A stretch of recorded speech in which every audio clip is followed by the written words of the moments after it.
Spills, crashes and mishaps are a pretty common part of drag racing. Spills, crashes and mishaps are a pretty common part of drag racing. When you are pushing a car to the extremes, things are occasionally going to go wrong, especially at a prestigious event that everybody wants to add to their trophy collection. The World Cup Finals, held each year at Maryland International Raceway, is one of the biggest events on the East Coast, packing out the pits and stands annually with massive crowds and a huge field of some of the most badass import and domestic cars you'll ever see at one event. Everybody on the property wants to take home the win, and they push their cars to the breaking point, and sometimes past it. A perfect example of this is shown in the video below, where we see a Honda Civic hatchback break something, likely in the engine or transmission, that drops a bunch of fluid on the track.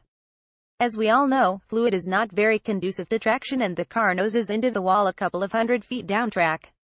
This video also features a textbook illustration of why you shouldn't run down the track to check on a car that's crashed, even if you're on the crew of that car.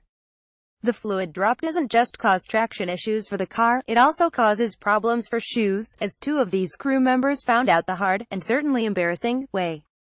As the crew ran down the track, they reached the area covered in whatever fluid was leaked from the car, and two of the team members wiped smooth out, crashing to their butts like bowling pins at the exact same time.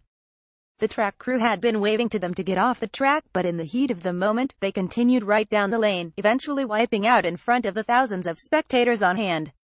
Hopefully this can serve as a lesson for some of you who are part of a race team and keep you from making the same mistake down the road.